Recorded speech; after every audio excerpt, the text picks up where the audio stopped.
आगामी 9 नवंबर को मुख्यमंत्री आवास कुरुक्षेत्र में सफाई कामगार संघर्ष समिति हरियाणा के बैनर तले महापुकार रैली की जाएगी। इस रैली को सफल बनाने के लिए गुरुग्राम के कमला नेहरू पार्क में नगर निगम के कर्मचारी एकत्रित हुए, जहां 26 अक्टूबर को MDU रोहतक कॉलेज में महिला सफाई कर्मचारियों के द्वारा मासिक धर्म के कारण अवकाश मांगने पर कपड़े उतरवाकर सैनिटरी पैड चेक करवाने व उनकी फोटो खींचने के विरुद्ध संघ ने 3 नवंबर को सभी जिलों में विरोध प्रदर्शन करने का ऐलान किया। संघ ने चेतावनी दी कि यदि दोषियों को गिरफ्तार कर सख्त कार्रवाई नहीं की गई तो ऑल सफाई कामगार संघर्ष समिति हरियाणा 9 नवंबर की महापुकार रैली के मंच से आंदोलन तेज करने का ऐलान करेगी। नगर पालिका के कर्मचारी संघ हरियाणा के राज्य प्रधान नरेश कुमार शास्त्री ने सभा को संबोधित करते हुए कहा कि सफाई के काम में ठेकेदारी प्रथा को समाप्त करने,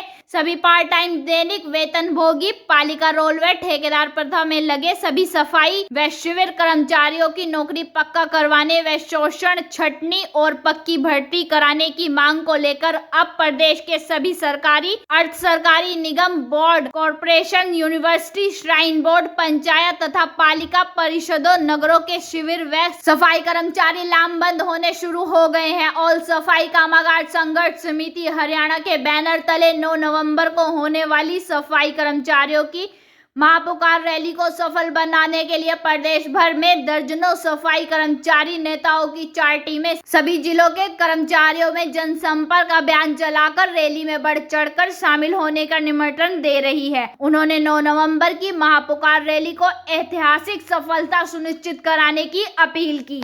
मैं बसंत कुमार, इकाई प्रधान नगर पालिका कर्मचारी संघ गुरुग्राम। सरकार से हम लंबे समय से आंदोलन करके मांग करते आ रहे हैं, कच्चे कर्मचारियों को पक्का किया जाए, पालिका परिषद निगमों से ठेकेदारी प्रथा को समाप्त किया जाए। 2018 में भी हमने हड़ताल की, 2019 में करी, उसके बाद 22 में करी। सरकार बार बार वादे तो करती है, लेकिन वादे करके फिर सरकार अपने वादों से पीछे हट जाती है। इस वजह से हमें बार बार आंदोलन करना पड़ता है। आम जनता को भी असुविधा होती है। हम आम जनता को असुविधा नहीं देना चाहते, लेकिन हमारी मजबूरी है कि आज सफाई और सीवर के कार्य में सरकार तमाम तरह के नए नए नामों से रोज ठेके लेके आ रही है। काम ज्यादा से ज्यादा, वेतन कम से कम। आज इस महंगाई के दौर में ऑपरेशन मेंटेनेंस में जो 10,200 रुपये वेतन दिया जा रहा है, 10-11 हजार रुपये वेतन में गुजारा नहीं हो सकता। नगर पालिका कर्मचारी संघ हरियाणा और ग्रामीण सफाई कर्मचारी यूनियन ने एक ज्वाइंट एक्शन कमेटी बनाई है, ऑल सफाई कामगार संयुक्त संघर्ष समिति हरियाणा। उसके आह्वान पर आज गुरुग्राम में नगर पालिका कर्मचारी संघ हरियाणा का स्टेट कमेटी का जत्था आया हुआ था। उसके लिए हमने यहाँ स्थानीय कमला नेहरू पार्क में आज कर्मचारियों की आम सभा की। और हम आपके चैनल के माध्यम से बता देना चाहते हैं, आने वाले 9 नवंबर को महापुकार रैली में गुड़गांव से सैकड़ों की संख्या में कर्मचारी भाग लेंगे। पूरे गुड़गांव जिले से लगभग 12 से 15 बसें भर करके कुरुक्षेत्र रैली में जाएंगे और अपने मांग मुद्दों की लड़ाई लड़ेंगे, रैली को सफल बनाएंगे। धन्यवाद। ये आज जिला गुरुग्राम के सभी पालिका परिषद सोहना, हेली मंडी, पटौदी, फारूक नगर और गुरुग्राम नगर निगम के सभी जोनों के कर्मचारी यहाँ आज कमला नेहरू पार्क में इकट्ठे हुए हैं और आम सभा जो हमारे गुरुग्राम के प्रधान हैं बसंत कुमार, उनकी अध्यक्षता में की है।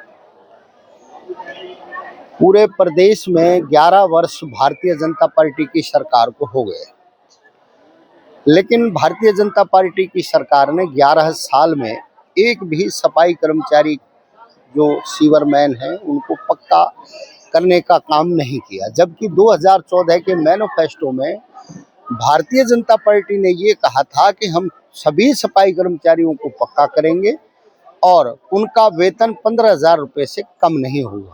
गुरुग्राम में ही 3480 कर्मचारियों की 2023 में छटनी कर दी और उसके बाद जो वर्क आउटसोर्स करके ठेका दिया, उन ठेकेदारों ने 15,000 रुपये में जो सफाई कर्मचारी काम पहले मैन पावर के ठेके में कर रहे थे, उनका वेतन घटा करके 10.5 और 11,000 रुपया कर दिया। पहली सरकार है जिसने वेतन बढ़ाने की बजाय घटाया है।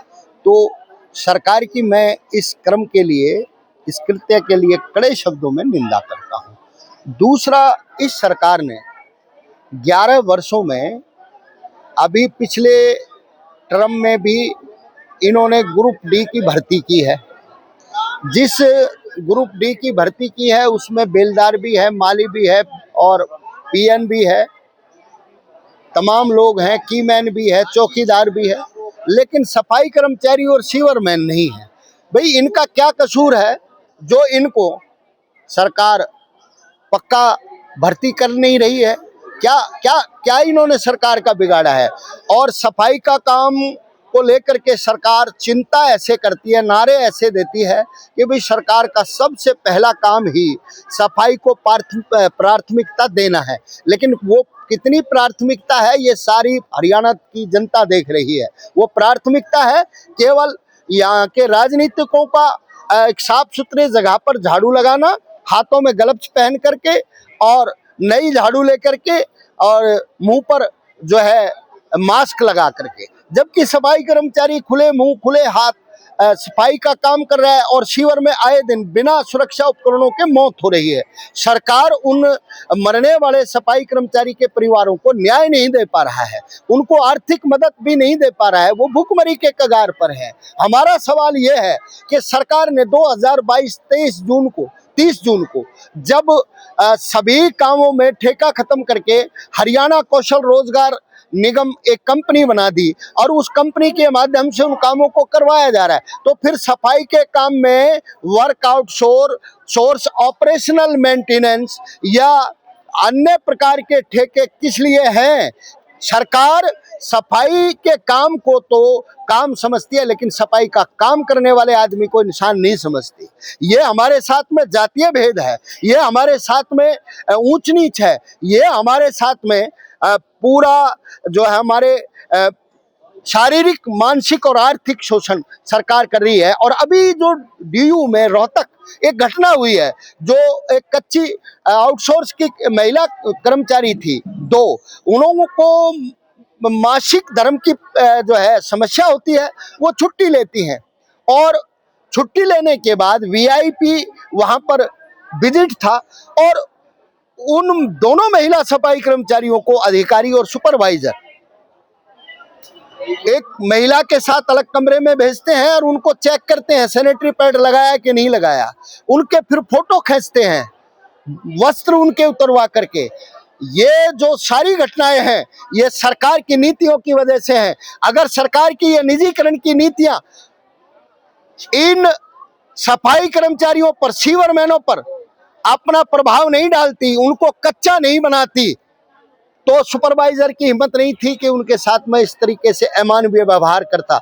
और आज भी उनके खिलाफ मुकदमा दर्ज कर लिया है, गिरफ्तारी नहीं की है। नगर पालिका कर्मचारी संघ हरियाणा मांग करता है कि तुरंत प्रभाव से डीयू के जो दोषी लोग हैं, महिलाओं के साथ जिन्होंने बेअदबी की, उनको गिरफ्तार किया जाए।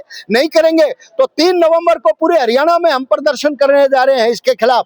और उसके बाद 9 तारीख को कुरुक्षेत्र में जो हमारी महापुकार रैली है, सभी प्रदेश के सफाई कर्मचारी सीवरमैनों की, चाहे कोई गांव में काम करता है, शहर में काम करता है, पालिका परिषद, निगम, पंचायत, यूनिवर्सिटी, सरकारी, अर्ध सरकारी निगम, बोर्ड, कॉरपोरेशन या श्राइन बोर्ड, पालिका परिषद, निगम का टोटल शहर से लेकर के गांव तक, चाहे कोई दुकान पर काम करता है, वर्कशॉप में काम करता है, सोसाइटीज में काम करता है या वो प्राइवेट अस्पताल में, कंपनी में काम करता है, तमाम सफाई कर्मचारियों की एकता हमने बनाई है। और 9 तारीख को हम कुरुक्षेत्र में रैली करेंगे और वहां इकट्ठे होकर के सरकार से ये सवाल पूछेंगे कि जब सबको न्याय देने की बात सरकार करती है तो सफाई कर्मचारी 11 साल में पक्के क्यों नहीं हुए?